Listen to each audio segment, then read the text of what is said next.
Hello, once again, let's dig into it.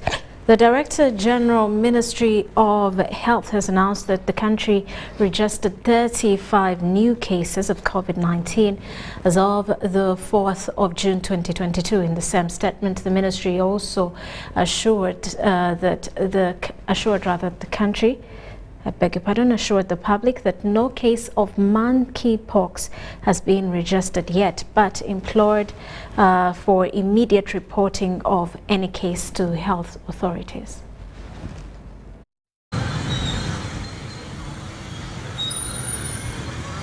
The Ministry of Health has observed an increase in the numbers of COVID-19 cases in the country in the last 3 days since June 3rd, 2022.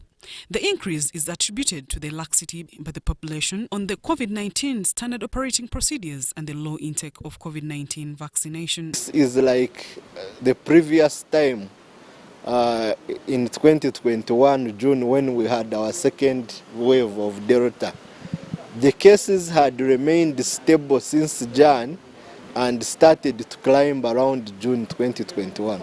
And that is the same situation we're having at the moment. Cases have been stable since January 2022 this year, and we are now starting to see a gradual climbing of the curve, although the numbers are still minimal and the positivity is still minimal. The Ministry of Health officials assure the public that they have the capacity to handle the deadly virus.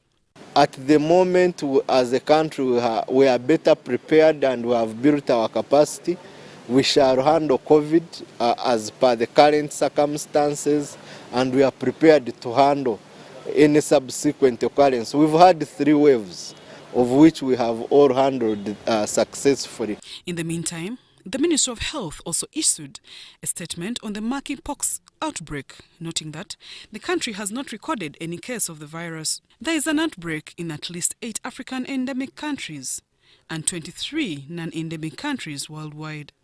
Monkeypox is a viral disease transmitted from animals to human that is caused by monkeypox virus, and research shows that 3 to 6% of the people succumb to the disease. Signs and symptoms include fever, rash, intense headache, swelling of the lymph nodes, among others. And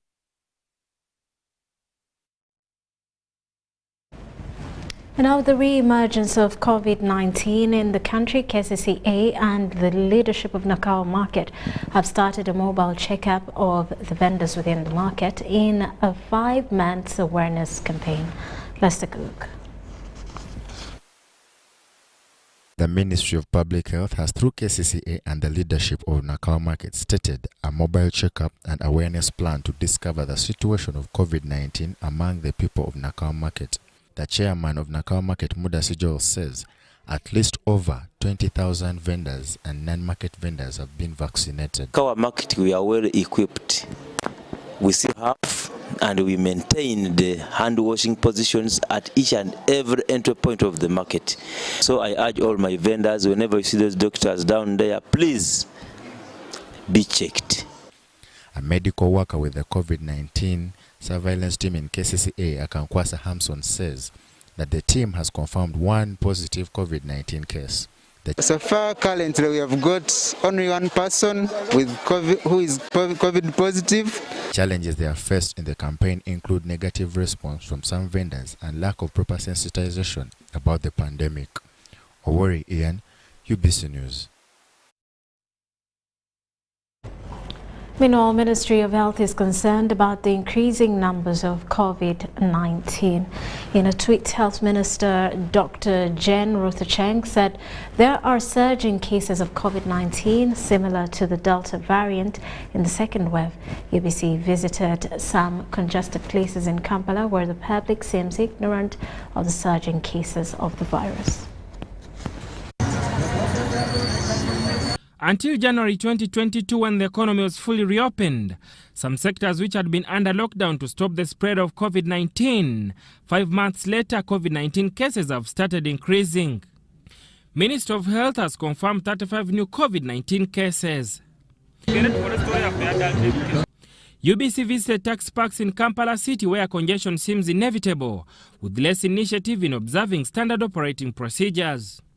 Nteekateeka gye tulina wano weeri yaffe yakwongera mu bantu baffe maanyi kubanga ffera tubaddewo nga tukyagenda mu maaso nga tukimanyi nti covid waali naye lwakuba kati ennamba yeeyongedde kati ffe tulina enteekateeka wano ey'okuyita abantu baffe ku lunaku lwokusatu tuddemu okunaaza abantu mu ngalo, tuddemu abantu bambale masiki, tuteeke abantu abakebera kubanga tulina obukulembeze kati obwokugattira wamu.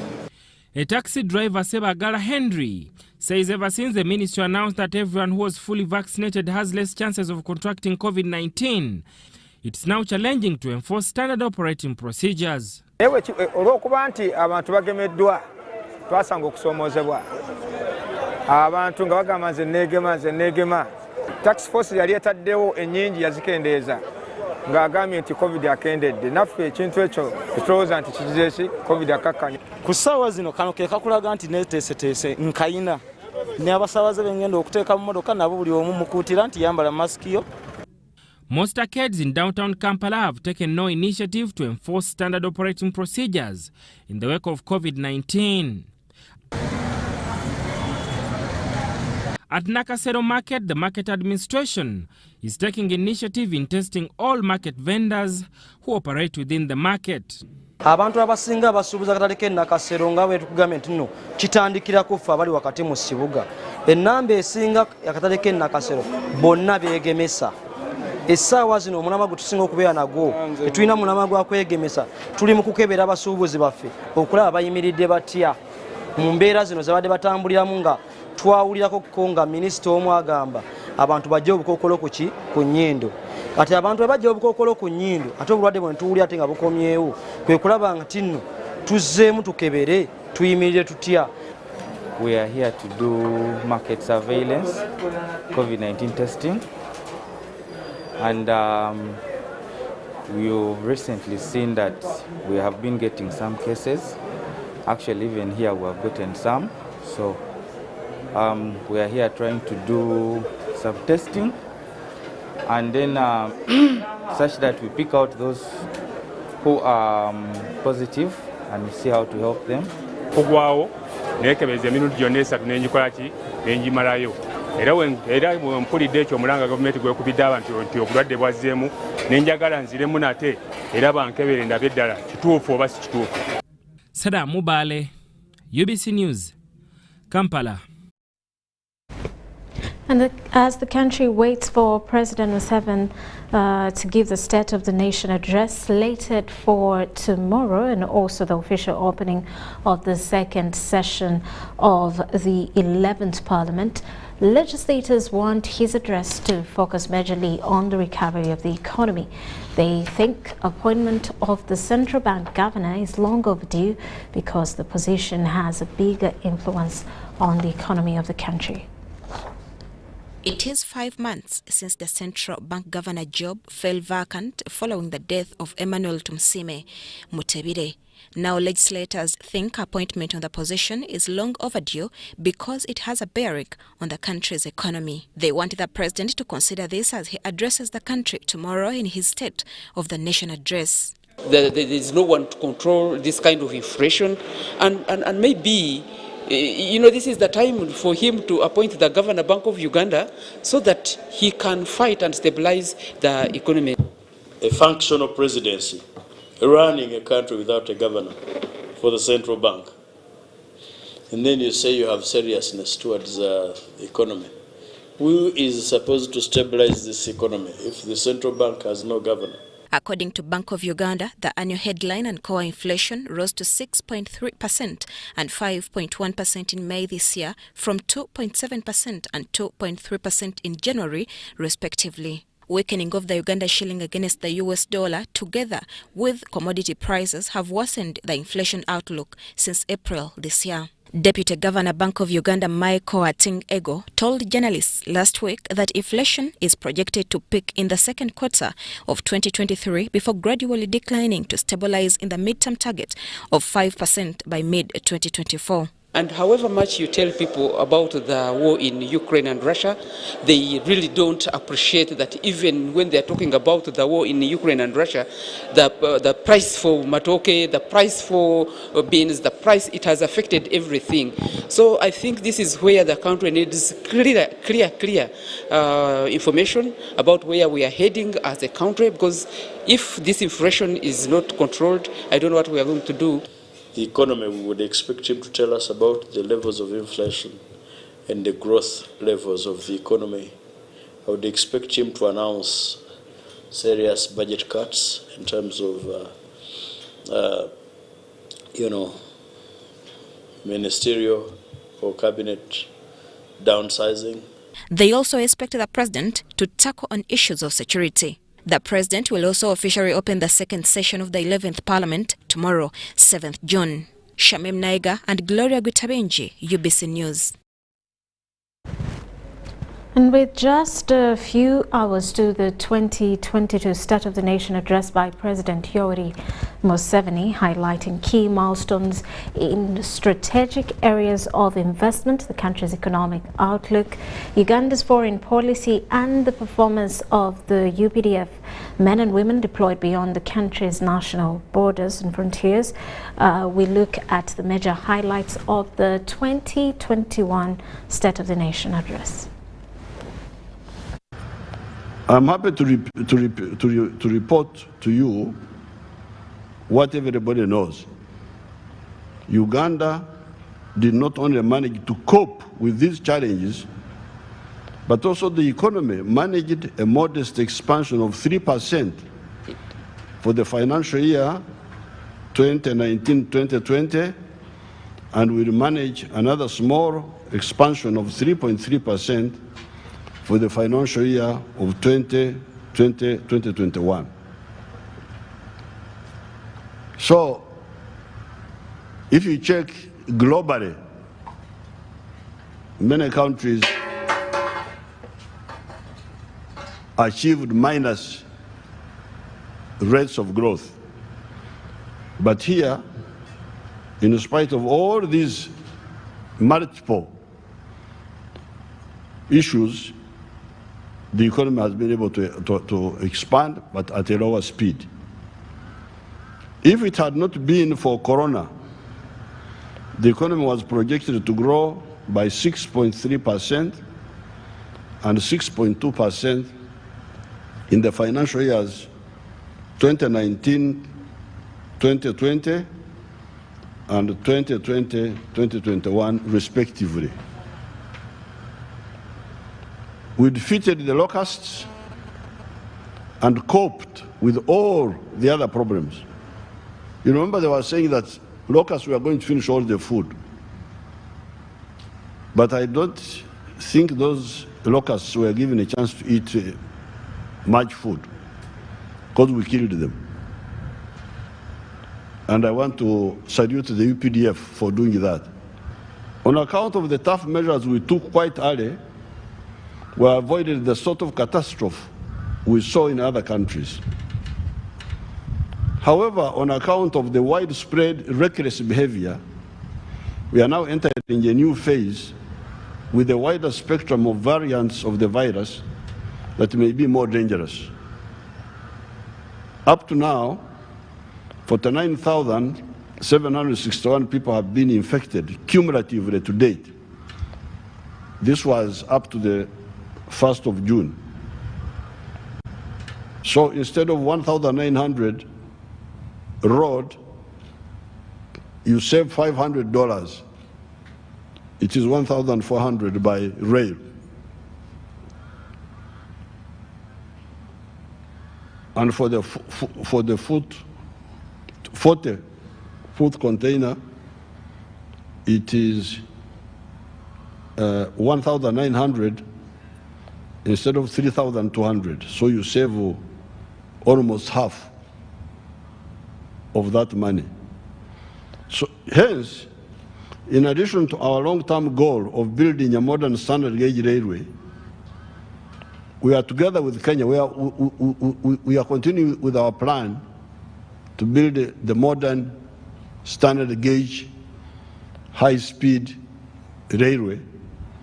But at the same time with Kenya, we are rehabilitating the meter gauge railway, the old railway, for immediate use.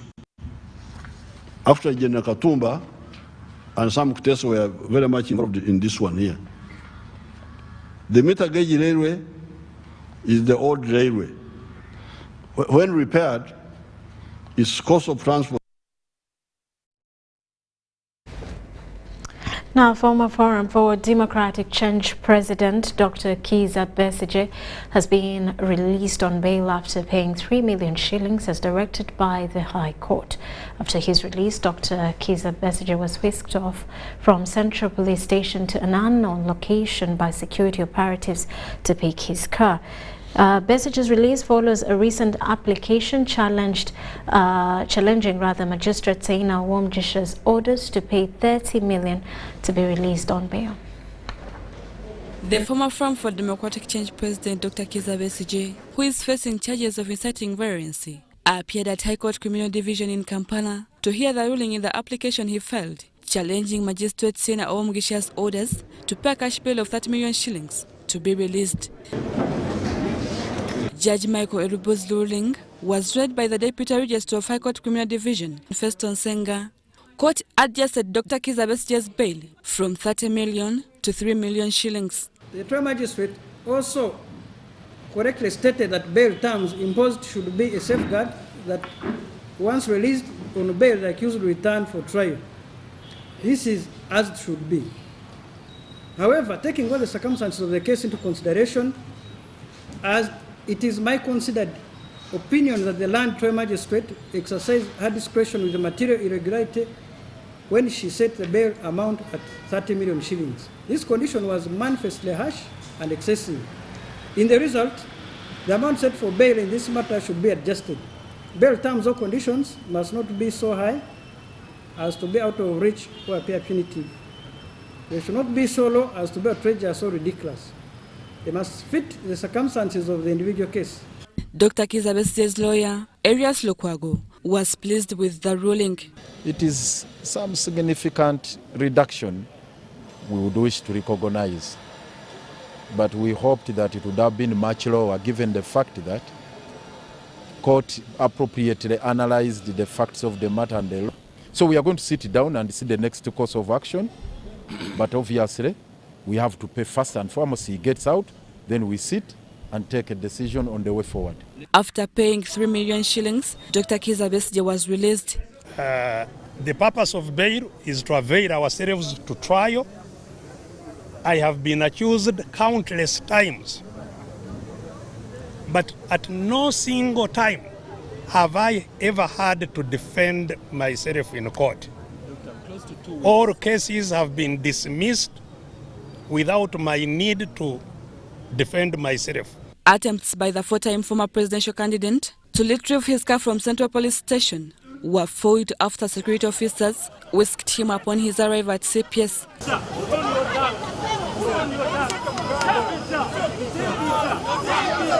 Dr. Kizza Besigye was arrested on the 24th of May 2022 at Arua Park in Kampala district while mobilizing Ugandans to protest against the hiked prices of commodities in the country. Nathan Rebecca, UBC News. The Court of Appeal has nullified NRMs Rhodah Derrick's victory as MP and ordered a by-election for Gongonyo constituency. Meanwhile, court has nullified Eddie Kwizera's victory for Bukimbiri County seat, saying that the elections leading to Kwizera's victory were marred with election irregularities. High Court Judge James Mawanda had dismissed FDC's Issa Bantalib Taligoa election petition he filed challenging NRM's Rhodah Derrick's victory for Gongonyo constituency on grounds that Issa Bantalib failed to prove to court that Gongonyo constituency elections were marred with election irregularities. Such as parliamentary election petitions. FDC's Issa Bantalib Taligoa, who was not contented with the decision, filed an appeal in court asking court to quash the High Court's decision. A panel of 3 justices, led by Frederick Egonda Ntende, Eva Ruswata, and Christopher Madrama, ruled in this matter. What the court has ordered is the Electoral Commission has been directed to conduct a fresh election for Gogonyo because it was characterized by a lot of malpractices, especially falsification of results or changing of what? Of results. So the court has agreed with us. In a judgment read by Court of Appeal Registrar Lillian Buchana, the judges agreed with Issa Bantalipu's grounds, thus nullifying NRM's Oreni Dereke's victory. First of all, I would like to thank and express my gratitude to the living Lord who has granted us this victory after an election was stolen from the people of Gogonyo. Meanwhile, the same court has also ordered for a by-election of the Bukimbiri County seat. This follows when court nullified NRM's Eddie Kwizera Gahungu's victory as a member of parliament for Bukimbi County. FDC's James Oebey filed this petition, citing that the Bukimbiri County election were not counted in line with electoral laws and was full of election irregularities. Justices, however, condemned the Electoral Commission for failing to detect anomaly on the ballot papers. In Soweto High Court, Justice Philip Odoshi dismissed James Oebey's petition on grounds that it had no merit. Natang Rebecca, Namamonde Deborah, UBC. And a panel of justices of the Constitutional Court in Kampala has started to hear over 40 constitutional petitions, which include those filed as way back as 2017. Among the petitions heard is where Twase Jime wants court to compel the Attorney General to translate the Constitution into local languages, as Article 4A of the Constitution indicates. The Deputy Chief Justice Richard Butera is leading other 4 justices of Constitutional Court to hear 43 constitutional petitions. Most petitions are filed against the Attorney General. Among the petitions heard, Mugisha Robert and Bwenje Deus Delit are challenging the appointment of General Edward Katumba Wamala, Minister for Works and Transport, while he is still serving as a UPDF officer, which contravenes the Constitution and the UPDF Act. If he does not retire from the UPDF and he becomes a minister, and yet a minister, according to the law, is a political agent of the president, then this serving UPDF officer becomes non-partisan. Yet, under Article 208, sub-Article 2 of the Constitution, a UPDF officer shall not be partisan. Twese James's petition through his lawyer Geoffrey Tuliam Sima wants court to compel the Attorney General to translate the Constitution in all local languages. As per Article 4A of the Constitution, it's unfortunate that when we appear today, still there was no clear response from the state. The state has intentionally refused or failed to translate the Constitution towards, even to the last indigenous person.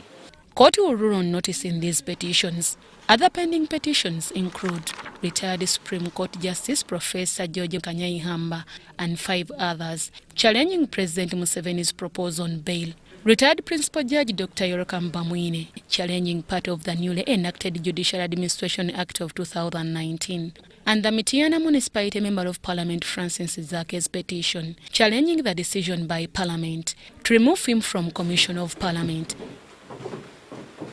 Justices Catherine Bamgemeleire, Stephen Musota, Irene Mulyagonja, Muzamiru Chibeda and Justice Monica Mugenyi will start hearings on 16th June 2022.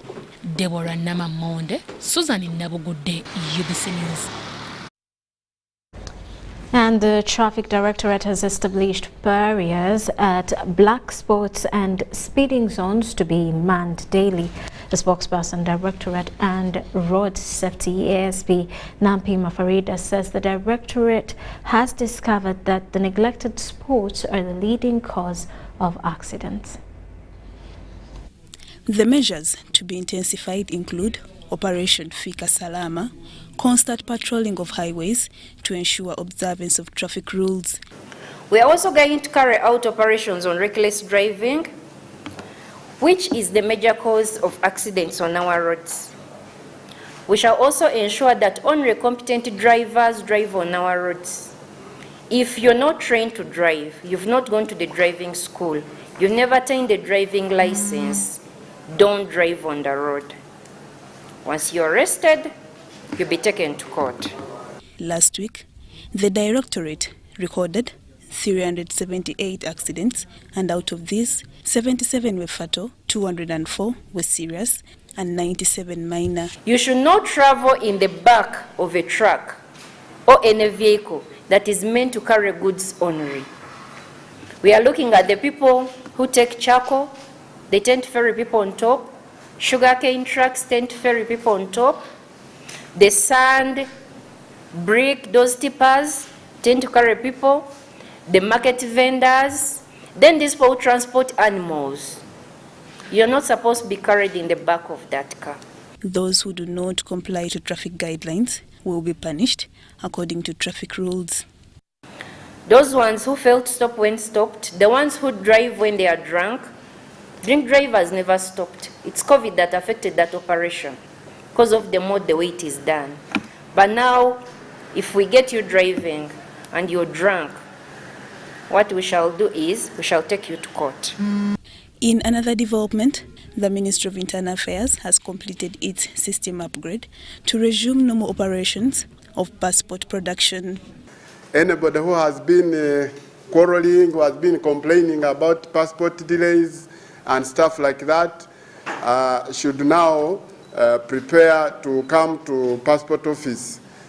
The Ministry of Internal Affairs has intensified operations against illegal immigrants working in Uganda without invalid documents. Lydia Chomkama, UBC News. Meanwhile, the Permanent Secretary of Public Services, Catherine Bitari Kwate Musingwire, has urged all public officers to train as they prepare for retirement.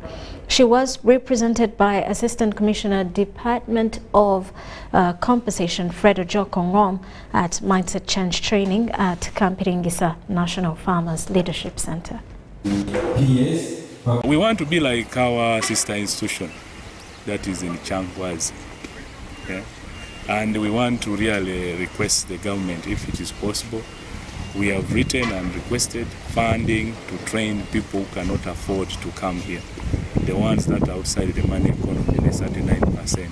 Because right now, you see, this training here was fully sponsored by Ministry of what? Of Energy. But there is that farmer in Kamuli, in Kabale, in Arua, who would like to benefit from this, but he cannot what? Afford. Well, training has changed a lot of mindsets. It's a very important training because transiting from working life to retirement life is really just about mindset adjustment. Once you've accepted it in your mind that I am going to stop working, I'm no longer going to have access to these free vehicles, to these free allowances, to these comrades, to these parts of office life. You change that in your mind.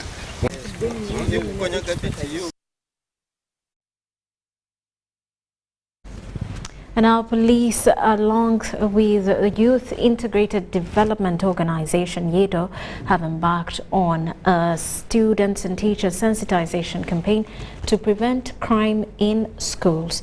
The training has been held at Besigye and Ruyonza Senior Secondary School in Besigye District.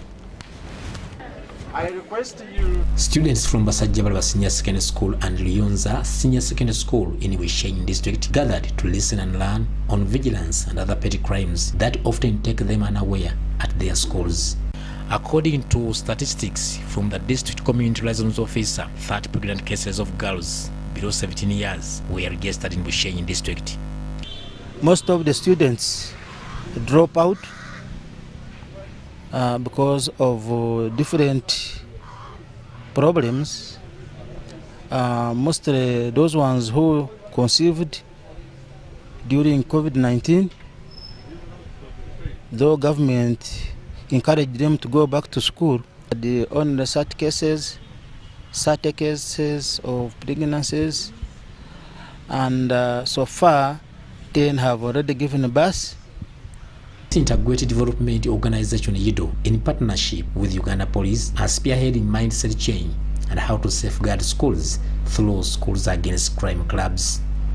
Ivan Kabagambe from the Youth Integrated Development Organization UDO outlined the need to train students in mindset change. The buy-in has been excellent.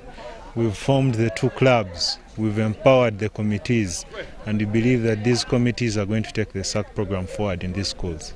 Been happy that the alarming crimes that we've been scared of, like strikes, alarming crimes like rape, we haven't registered any so far, so it is good progress. The 80 teachers of Besigye and Luyonza thanked the organization and police for the capacity building training. And with this program, SAC, that is Schools Against Crime, we have really welcomed it, and our members have formed a club which is going to help us cut down the crimes in school.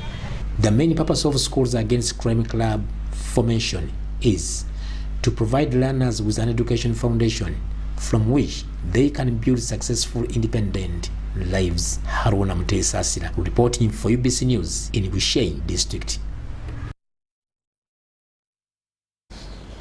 A member of Parliament in Rhodah Ngonzi, Abubakar Kawalia, has urged Pentecostal church leaders to pray for possible means of dealing with skyrocketing commodity prices. Kawalia was speaking to Namirembe Christian believers during the send-off ceremony of Pastor Paul Kamya, who passed on last week at Mengo Hospital. Professor Simeon Kaiwa, Chancellor of Kaiwa International University and head of Namirembe Christian Fellowship, described the deceased as a humble, loving servant of God.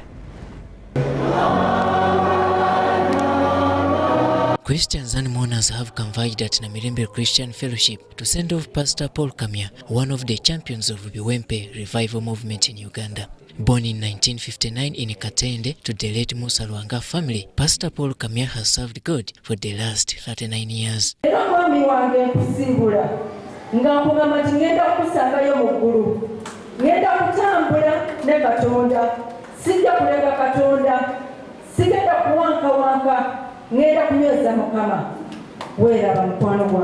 Rhodah North legislator Abubakar Kawalia challenges Pentecostal church leaders on peaceful coexistence while describing Pastor Paul Kamya as one who preached the gospel indiscriminately. My message to the leaders, including our pastors and other religious leaders, to come out clearly, to join the leaders, elected leaders, at least to always agitate to this government to make sure that at least the prices of the basic needs that we use in homes is being lowered. What I have to say about the late Pastor Kamya Paul, because he has been a good man, a parent, a teacher, a moderator, very understanding human being.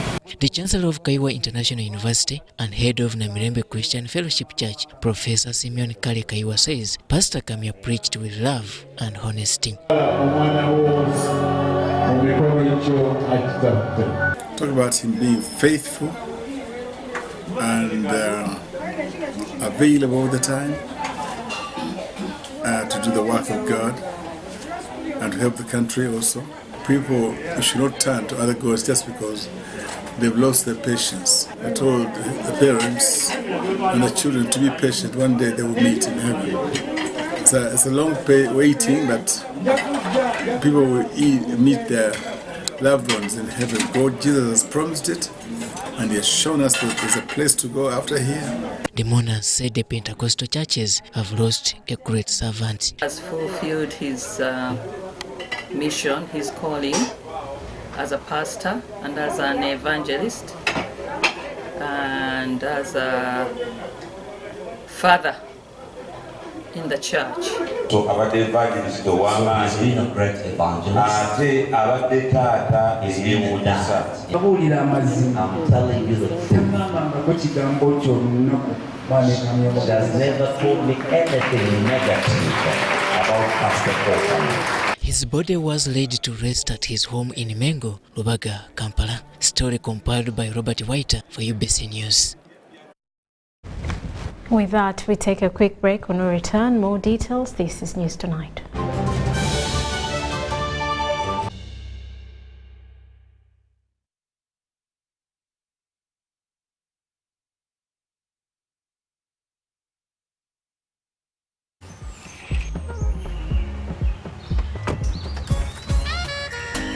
Jennifer. Jukila, where wagamba, I don't have waka. You passed the eyes through me about my waka. Now come and see for yourself, see my waka that I got with Momo Nyabo. Jambola we waka. Look at you waka. See my waka that I got with Momo Nyabo. Show them waka with MTN Momo Nyabo. Simply deposit 20K or more on your mobile money for a chance to win 3 Toyota Succeeds and money to 2,000 lucky winners every week. We're giving away 24 cars and over 2 billion shillings of mobile money. Football packages, great entertainment, sports, local content, telenovela, the movies. There is something for everybody. Everybody, Go TV. This is where great stories live. Get the best entertainment for any budget. With GoTV, you will have great entertainment for as little as 13,000 Uganda shillings per month. GoTV, great stories, Zidiwano. GoTV Uganda, love it. Fun is our flavor. When we're together, the vibe is pretty alright. Our taste is pretty awesome. We are Uganda's #1 fruity refreshment. Enjoy Mirinda Fruity, Uganda's #1 fruity refreshment. The Kabaka Birthday Run 2022 is back on Sunday, 3rd July 2022 at Lubiri Mengo. This year, the run will be physical and will be flagged off by Sabasajja Kabaka at 7 a.m. Come out in large numbers once again to Lubiri Mengo. Run for a cause to fight and end HIV by 2030. Buy your ticket today at 15,000 Uganda shillings from Airtel shops at Tobani Center, New Taxi Park, ShopRite Building, Benchwanka Street, Majestic Brands Office at Bulange Mengo. You can also buy your ticket using Airtel Money. Dial *185*5#. Select Payments, select Kabaka Run, and follow the prompts to complete the payment. Kabaka Birthday Run 2022 is brought to you by UNAIDS, CBS, BBS, and Airtel, the smartphone network.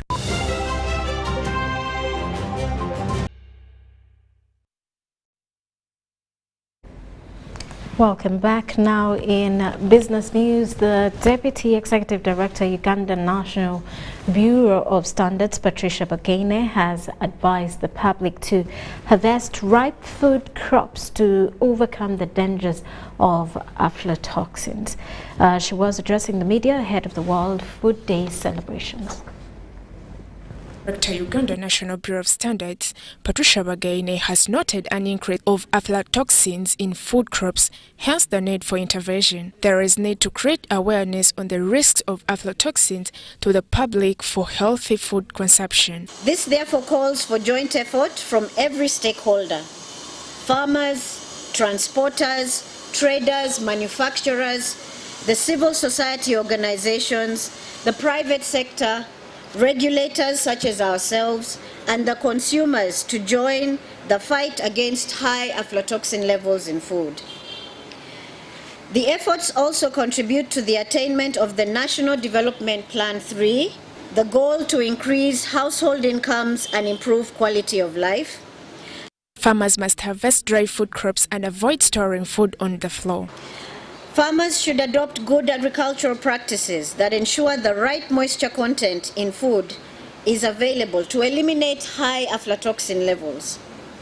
They need to ensure that food crops are harvested when dry.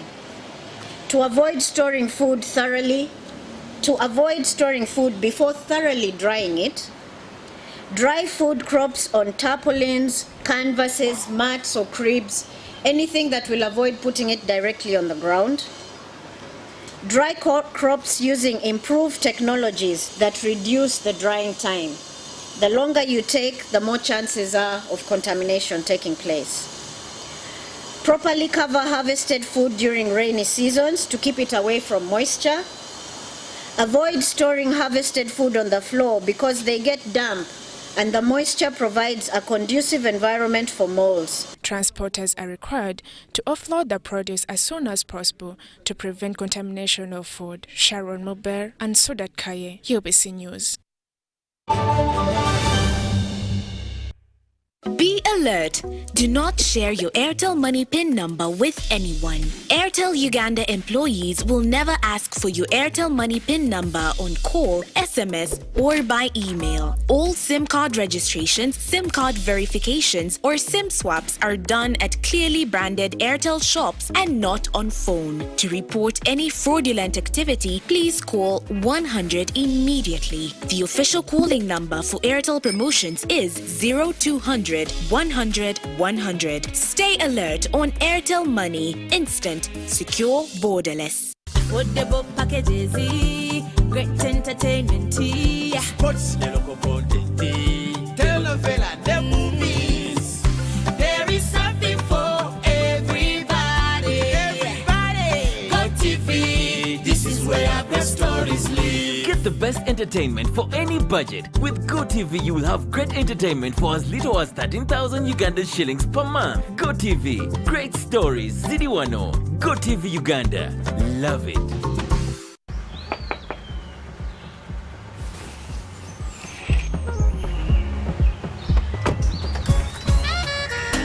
Jennifer, Jukila, where wagamba, I don't have waka. You pass the ice through me about my waka. Now come and see for yourself, see my waka that I got with Momo Nyabo.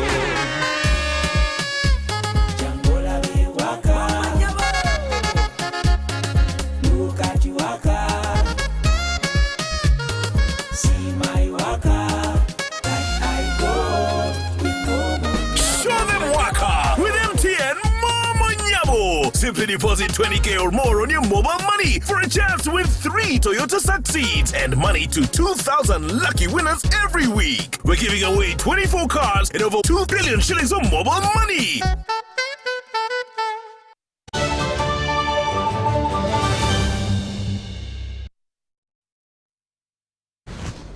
Welcome back. Now in sports, having one arm is no problem. Meet Umar Bakashaba, a one-arm rider racing against the abled. He looks at representing the country at international level.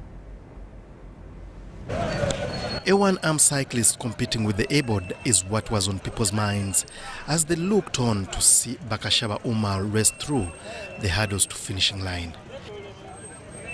Umar was born a normal child but later had an accident that required amputation. He later moved from Besigye to Kampala, and for his first job he had to walk distances. A well-wisher bought him a simple bike which opened up his doors to excellency. Twavuga meters 10 nate satukayo. My cycling journey started with 100 meters. Of course, I couldn't reach the finishing line.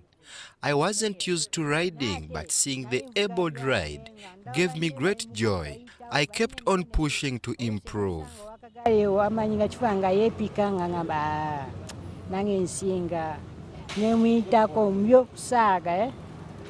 Ninga kwa competition naenga sibye tulimu nenga byomago bachi budde. An everyday ride to work, later fell in love with his bike, and seeing cyclists compete on streets made him improve skill and speed.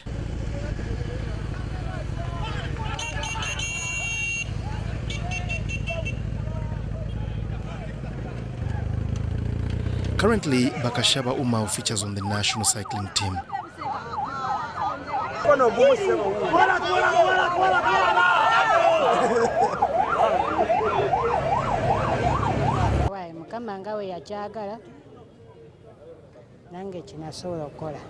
Riding with one hand is not easy.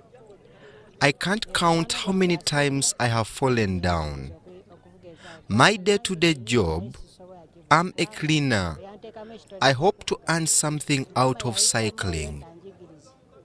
We caught up with Umar competing with the abled, what they termed as trials for upcoming Tour de Uganda qualifiers. To Umar, cycling through the streets of Kampala is a dream come true. Eyes are on the Tour de France Championship this year, where he can compete in the qualifiers under the paracycling competitions. Uganda Cycling Association boasts of having not only the disabled, but also the elderly competing.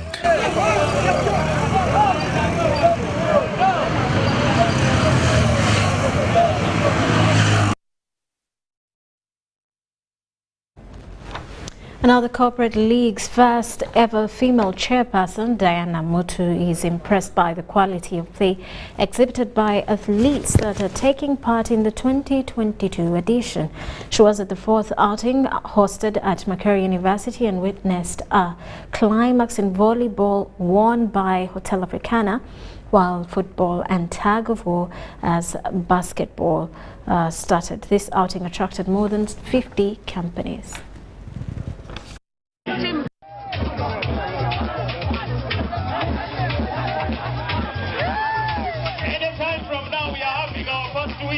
Really glad that as a leader, first of all, I have to lead by example, by being a sponsor. Anything you want, here I am to make sure everything goes right. I want to thank Macquarie University for first of all coaching us, and I'm glad that compared to the last outing, this time round, we are really super secure. The weather has really been so good to us, and I really feel that everything goes on right. So far we have champions when it comes to volleyball, that's Hotel Africana, and we continue to play and really get the community together. The turn-up of teams of the corporate company. So far, I'm so grateful that we have teams that are really joining us so far. We are around 58, going to 63. New companies have also joined us today. Let's Go is an old company. We have Payway that has also joined us. ETCL is also here. I'm happy to see that people are past COVID and now pro-COVID, seeing how best we can really grow here. Your last message to the companies to urge their workers to come and join. Let's be corporate. Let's have more companies join us. We are here to win and work as a team.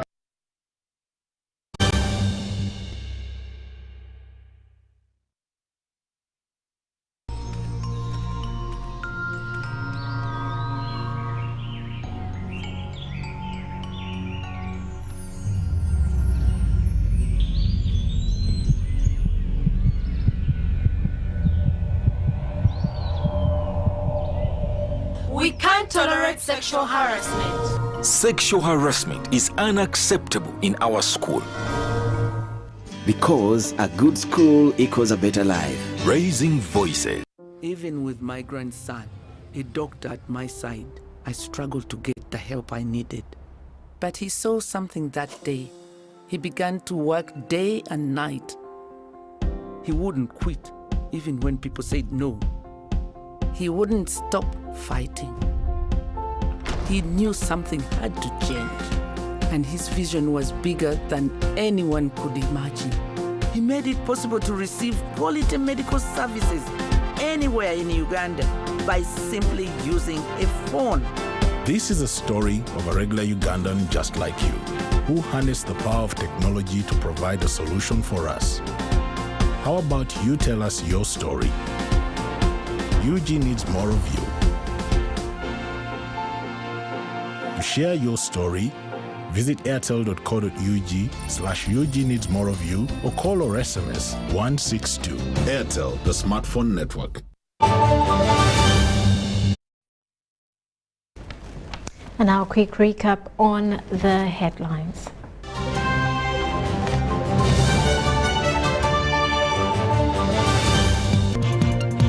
The COVID-19 updates, 35 cases reported. The public warned on SOPs. Dr. Kizza Besigye released on 3 million cash bail after High Court ruling. And police arrest Kasanda district officer over parish development model extortion. While in sports, Omar Bakashaba to represent Uganda at the international level.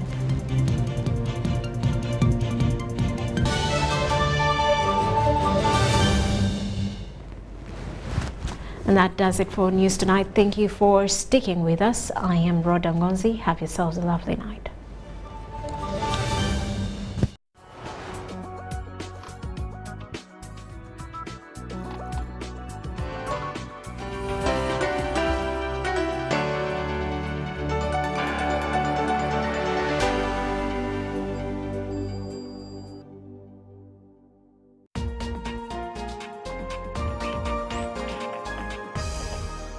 This week on UBC.